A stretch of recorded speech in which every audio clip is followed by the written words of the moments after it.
এই পাতলা শরীরই যথেষ্ট 293 জনকে হিলিয়ে রাখার, তাই তো?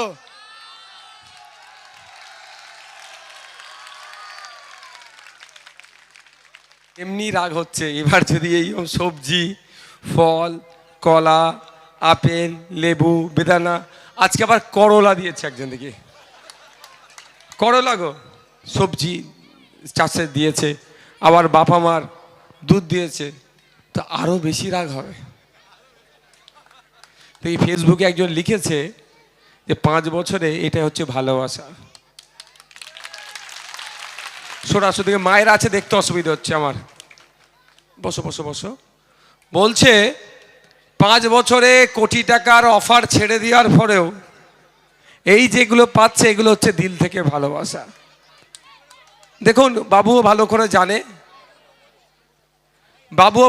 জানে, 2 লিটার দুধ কেনার মতো আমার সামর্থ্য আছে, কিন্তু এই দুধটা দিয়ে বাবু এটাই প্রমাণ করাচ্ছে যে তার বাড়ির ছেলে নওশাদ যেভাবে রাত দিন এক করে মানুষের জন্য লড়াই করছে, নিজের স্বাস্থ্যের কথা ভাবছে না, একটু আমাকে স্মরণ করিয়ে দিচ্ছে। আমি ধন্যবাদ। এভাবে আপনারা আমাকে বারবার পরাজিত করিয়ে দেন আপনাদের কাছে। 2021 থেকে 26 আপনাদের ভোট নিয়ে রাজ্যের মানুষের জন্য, ভাঙড়ের মানুষের জন্য, শিক্ষা, স্বাস্থ্য, কর্মসংস্থানের জন্য অবিরাম লড়াই করে গিয়েছি। ওয়াকফ সম্পত্তি বাঁচানোর জন্য, এসআইআর থেকে ভোটার লিস্ট থেকে নাম ডিলিট করেছে তোলার জন্য আমি আমার সর্বোচ্চ দিয়ে লড়াই করছি। কেবল এই লড়াই শাসক নিশ্চিতভাবে ভালো চোখে দেখছে না। আমাকে একাধিকবার অফার করা হয়েছে, মিনিস্ট্রি দেবে বলেছিলেন, মন্ত্রিত্ব দেবে বলেছিল, টাকা পয়সা দেবে বলেছে, লাস্টে মিথ্যা মামলা দিচ্ছে, তারপরেও আমার মাথা নত করতে পারেনি, সিটদার আমার বেঁকাতে পারেনি, বিকজ অফ আপনাদের জন্য। আপনাদের জন্য আপনারা ভালোবাসা দিয়ে আমাকে এমনভাবে ঘিরে রেখেছেন, স্নেহ দিয়ে এমনভাবে আগলে রেখেছেন, বন্ধুরা আমাকে পাশে এমনভাবে সাথ দিয়েছেন। 42 দিন জেল আমার কাছে 42 মিনিটও ছিল না, 42 সেকেন্ডের মতো মনে হয়েছে। আজকে এই নির্বাচনের প্রাককালে উপস্থিত হয়েছি। ভোট কেমন করে দেবেন না দেবেন কারিমুল অনেক কথা বলেছেন, লোকাল থানায় এসে মানুষকে আশ্বস্ত করছে, আর করতেও তাদেরকে হবে। আমি শুধু 2-3টে কথা বলবো নির্বাচনের বিষয়ে।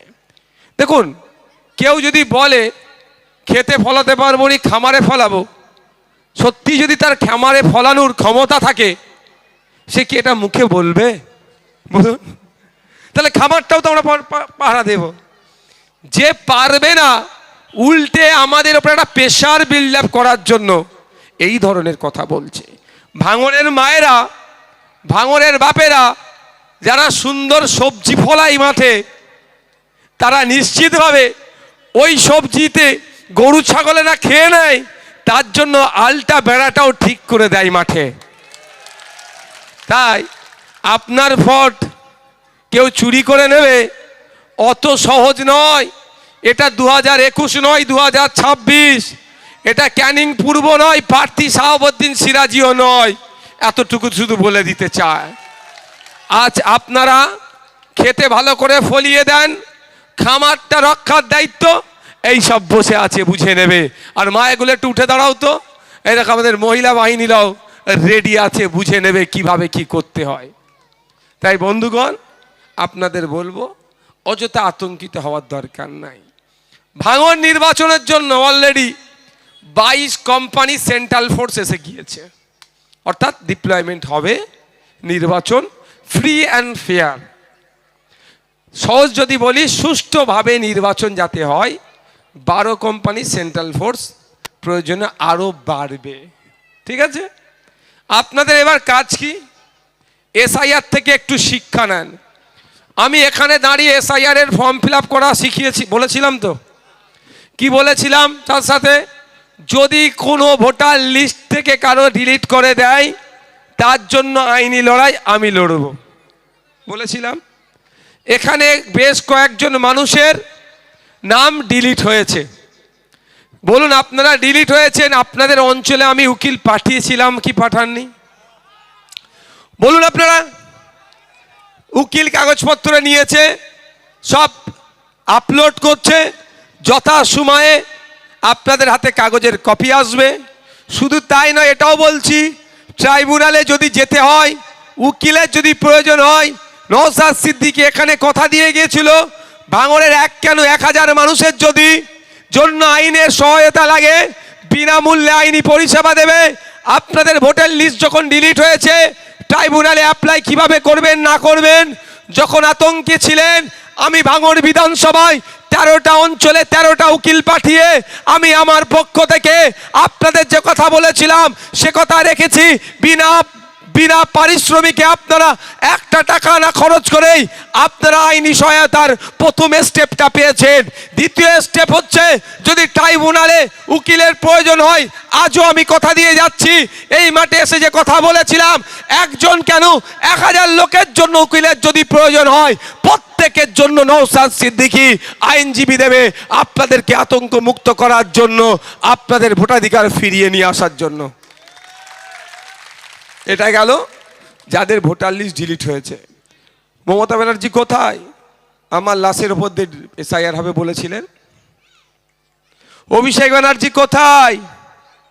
একজনের বৈধ ভোটারের যদি নাম ডিলিট হয়ে যায়, তাহলে 1 লাখ মানুষ নিয়ে গিয়ে দিল্লিতে আন্দোলন করবে। সব ঘুমিয়ে পড়েছে। নওশাদ সিদ্দিকী এখনো ঘুমায়নি, ঘুমাবেও না, যতদিন পর্যন্ত আপনাদের ওই ডিলিট হয়ে যাওয়া ভোটারের নাম ফেরত নিয়ে আসছি ভোটার লিস্টে, অতদিন আমি ঘুমাবো না, আপনাদের হয়ে আমি লড়াই করে যাব। এটা কথা দিয়ে গেলাম। যখন কলকাতায় মমতা ব্যানার্জি নাটক করছিল এসআইআর এর নামে, তখন আপনাদের বিধায়ক নওশাদ সিদ্দিকী দিল্লি গিয়ে সুপ্রিম কোর্টে মামলা করেছিল। এখনো যে আশার আলো দেখছেন, প্রতিনিয়ত সুপ্রিম কোর্টে পক্ষে বিপক্ষে যে সওয়াল জবাব হচ্ছে, যতটুকু আশা দেখতে পাচ্ছেন, এটা মনে রাখবেন, ভাঙড়ের বিধায়কেরও কিন্তু তার মধ্যে কিছু ক্রেডিট আছে। মামলাটা করেছিলাম বলে এখনো পর্যন্ত সেই আশার আলোটা দেখতে পাচ্ছে। এটা তো গেল যাদের ডিলিট হয়ে গেছে, আমি ফিরিয়ে নিয়ে আসবো লড়াই করে, আইনি লড়াই করে, এটা কথা দিয়ে যাচ্ছি। আপনারা নিশ্চিন্তে থাকবেন, ভরসা করবেন, এতটুকু জানেন যে ভাইজান বিপদে আপনাদের হাত ছেড়ে চলে যাবে না। যদি বিপদে, সুখের সময় পাশে না থাকিলেও বিপদে পড়লে বুক চিতিয়ে এসে লড়াই করবে। এই ভরসাটা করেন তো নাকি? বিয়ে শাড়িতে দাওয়াত দিলেও হয়তো আসতে পারি না, কিন্তু বিপদে আপদে পড়লে আগে ছুটে আসি আমি। এবার তো এটা ডিলিট হয়ে গেছে, যাদের ভোটার লিস্টের নাম আছে তারা কি করবেন? আমাদের একটা খুব খারাপ আছে, এই ভোটটা আজকে আর দিতে যাব না। আমি কিন্তু খুব ভয় পাচ্ছি, এখন যিনি নির্বাচন কমিশনের কমিশনার আছে, সকালে এক বলে, রাতে অন্য বলে। সকালে বলল 2002 ভোটার লিস্টে যাদের নাম আসবে, এসআইআর লিস্টে যাদের নাম আছে, এখন আর কোনো কাগজ দেখাতে লাগবে না। নিজের নাম নেই, বাপের মায়ের দাদুর দাদির কারো একজনের নাম আছে, অন্য কাগজ কোনো দেখাতে লাগবে না, সকালে বলল। আর সন্ধ্যায় ঠিক তার উল্টো করে দিল। তা আমি একটা বিষয় নিয়ে খুব আতঙ্কে আছি। কি বিষয়? যাদের ভোটার লিস্টে অলরেডি নাম এসে গিয়েছে, আমি তাদের কাছে একটা অনুরোধ করব, এই 2026 ইলেকশনে ভুলেও যেন আপনারা ভোটদান থেকে বিরত থাকবেন না। প্রত্যেকে নিজের ভোট নিজে দেবেন। কারণ এইবার নির্বাচনে হয়তো ভোট দিলেন না, মনে হলো ধর এবার আর ভোটটা দেব না, এ ভুল কাজটা করবেন না। ও এখন পাগলা গরু খেপে গেছে, কখন কি বলছে বোঝা মুশকিল হয়ে যাচ্ছে। হয়তো এটাও বলে বসতে পারে 26 সালে যখন নির্বাচনে অংশগ্রহণ করেনি মানে ওর কোনো অস্তিত্ব নাই, ওর নামটা হয়তো ভুলে উঠে গিয়েছিল, ওইটাও ডিলিট করে দাও। কি বলছি বুঝে আসছে? এটাও বলে দিতে পারে যে ওর 26 সালে যার নাম উঠেছিল ভোট দেয়নি মানে ওর নামটা ভুলে উঠে গিয়েছিল, ওটা ডিলিট করে দাও। তাহলে কি হবে? আবার তো নওশাদ সিদ্দিকী যে আইনজীবীকে টানাটানি করতে হবে।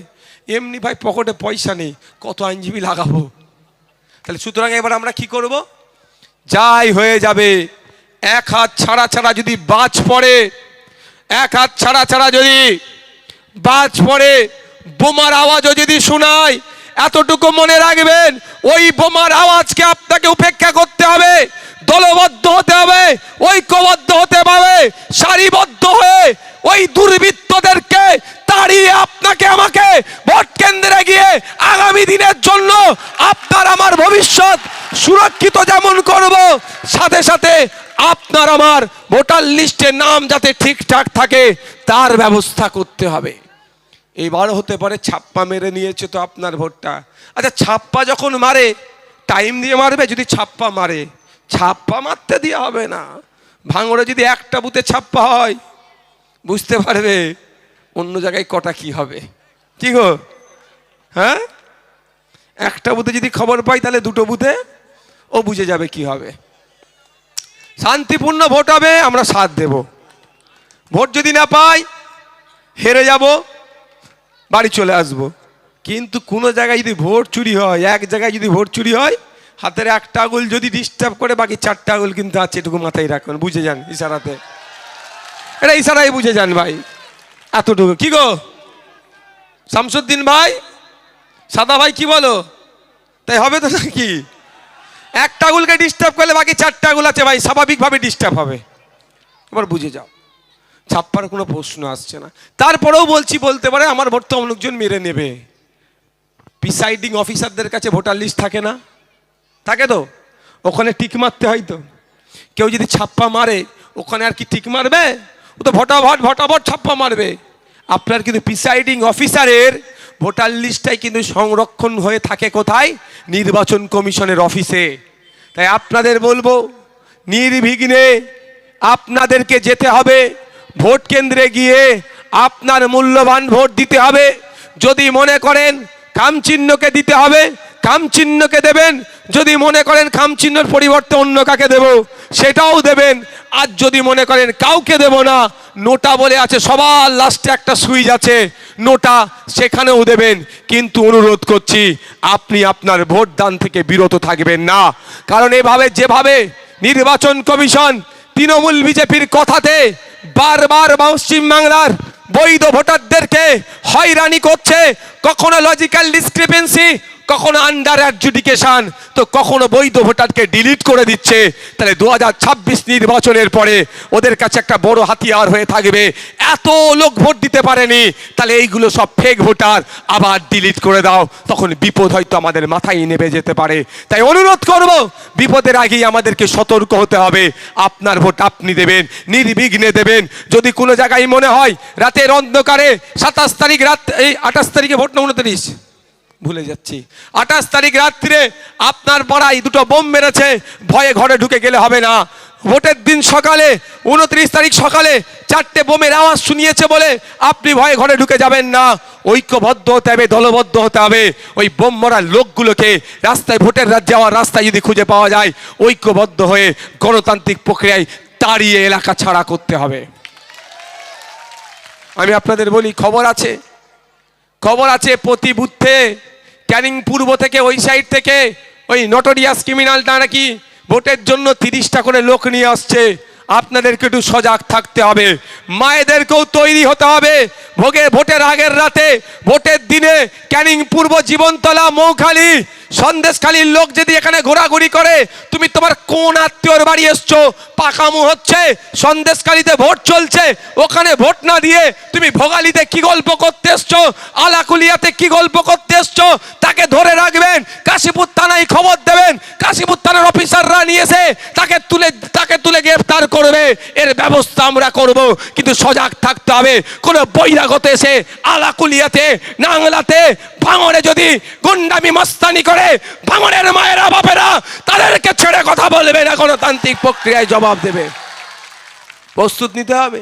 ভোটের দিন সকালে তুমি মৌখালি থেকে এখানে কি করতে এসছো? কি বলছি বুঝতে পেরেছে?